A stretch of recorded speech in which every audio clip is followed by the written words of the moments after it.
Ер кісінің киімін аяқ астына тастама.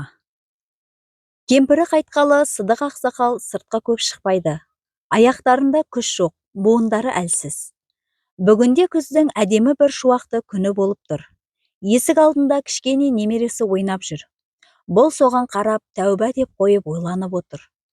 Бір кезде немересі жүгіріп келіп, ата, жүлсі дүкене деп балдырлап қолынан тартқылады.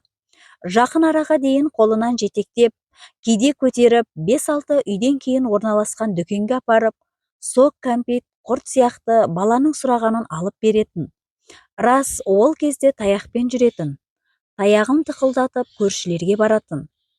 Тек соңғы 3 айда кемпірінің 100 күндік садақасын берер алдында мүлдем әлсіреп қалды. Бөлек отау болған үлкен ұлы: «Бапа, жағдайың болмай жүрме? Мүмкін біздің үйде тұрарсың. Ет жеп, шұбат ішіп әл жина. Бір қозыны сойып берем. Ана құрдас балаларды жинап карта ойнарсыңдар» деген еді. Бұл: «Қой, жоқ балам, көңіліңе рахмет. Бала бақтаға кеткенде мыналарға бас көз болам ғой. Өздері қорқар. Алаңдама, бәрі жақсы, шүкір» деген. Содан ол әңгіме басылып қалды. Кемпірінің 100 өткесін келесі күні үйін жинап жүрген қолындағы келіні күйеуінің жерде жатқан киімін аяғымен бір шетке ысыра салды. Байқап қалған бұл жай ғана: «Маралжан, ер адамның киімін аяқпен теппе, балам, ол жаман әдет. Киімі аяқ асты қалған еркектің бағы қашады деген бар. Жоғары көтеріп қоя ғой» деген еді. Келіні тарс жарылды.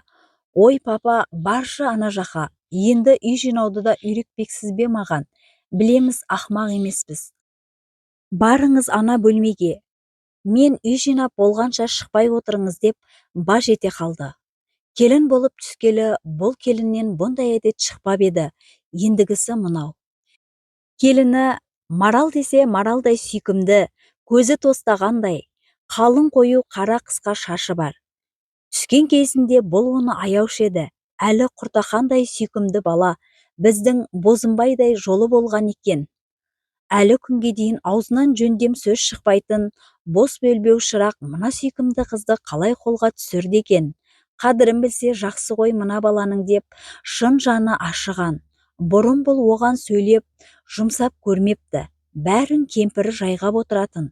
Енді міне бүгінгісі мынау. Садық шал бірден белі бүгілгендей болып бүкшиіп бөлмесіне барып отыра кетті.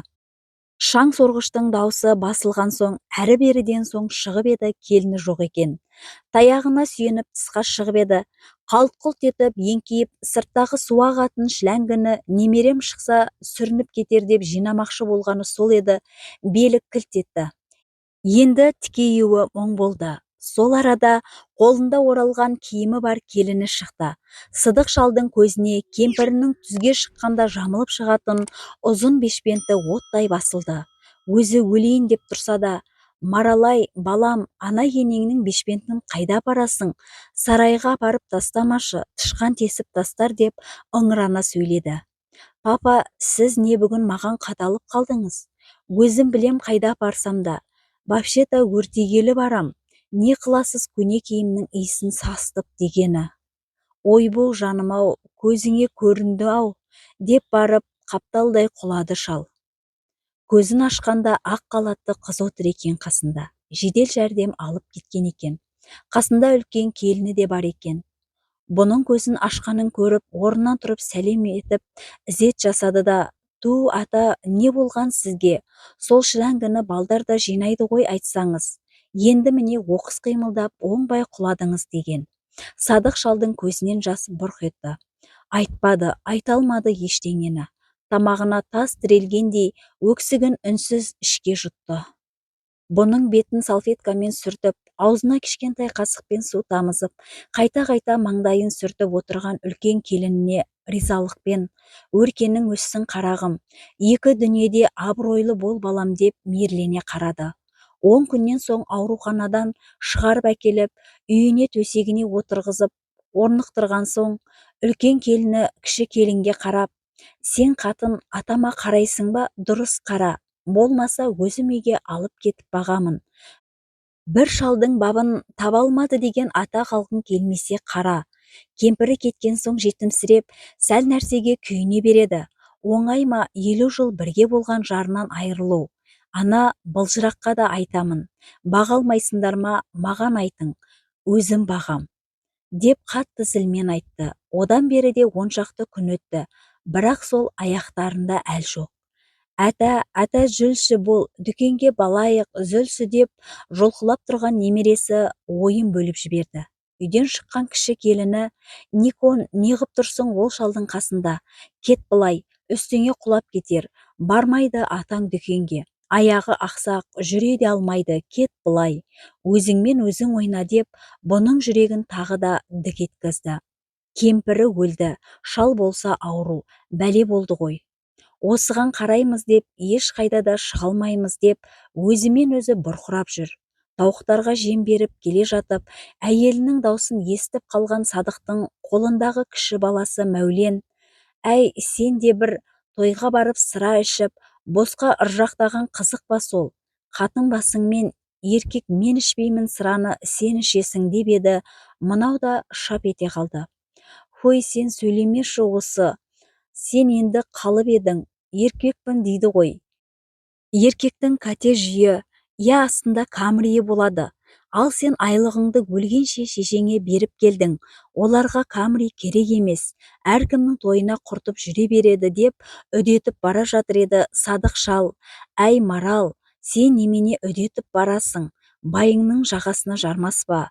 Өнерің ішіңде жатқан көргенсіз екенсің ғой деп тұрды да, сылқ етіп қайта отырып қалып, қапталына қисая бастады. Бапа деп екі аттап қасына келген баласы әреп сүйреп үлгерді. Көзін әзер ашқан Сыдық шал, ағаңды шақыр деп айтуға ғана әлі келді де жан тәсілім етті. Сөйтіп Сыдық шал да о дүниелік болып, қырқын таратқасын Мәулен бақтасына кетті. Үй жинасқан подружкаларымен біраз сыралатқан Марал таңертең үй жинардың алдында бір құты сұраны жұтып алған болатын. Өзінен өзі көңілденіп, аза тұтып отырған үйде музыка қосуға болмайтынына қарамастан, «Хой, бұндай ырымның» деп барып музыканы қосып, өзінше үй жинауға кірісті. Атасының бұрынғы бөлмесінің алдында көнетоздау костюмі жатыр екен. Сен шалақ алдымнан шыға бердің-ау деп, аяғымен ысырып тастайын деп, үстінен аяғымен қалай басып қалғанын өзі де білмей қалды. Көзінің оты жарқ етті, аяғын бірдеңе тіліп түсті. Бақырып, қан шашырап жатқан аяғын ұстай алған ол жылап жіберді. Қан саулап жатыр. Сол кезде арт жағынан, ер адамның киімін аяқ асты етуге болмайды деген салмақты дауыстан жүрегі тоқтап қала жаздады. Қорқасоқтай артына қарап еді, 9 жасар ұлы екен. Сол тұрысында атасының копиясы. Марал атасының костюмын өзіне тартып ұстап көріп, қапталдағы қалтасынан кілең жылтырақ шөлмектің сынығын, кәмпиттің қағазын, атасының терсінген бет орамалын тапты. Және үлкендеу сыра шөлмектің аузы жоқ сынығын көрді. Сол екен аяғын оңдырмай тілген. Ұлы, кеше еркоштар құрт, кәмпит, ақша деп осы костюмның қалтасына бірдеңелер салып жүрген. Солардың ісі ғой. Сағынған шығар ата жесін, мен де сағындым деп келіп, анасының аяғын қарай бастады. Марал атасының иісі сіңген костюмді кеудесіне басып, жылап отыра берді. Қазақ ырымының қайсысының да мәні өте зор. Ер кісінің киімі аяқасты қалса, үйдің бағы қашады. Ал Марал келін содан соң сырасын қойды ма, жоқ па белгісіз.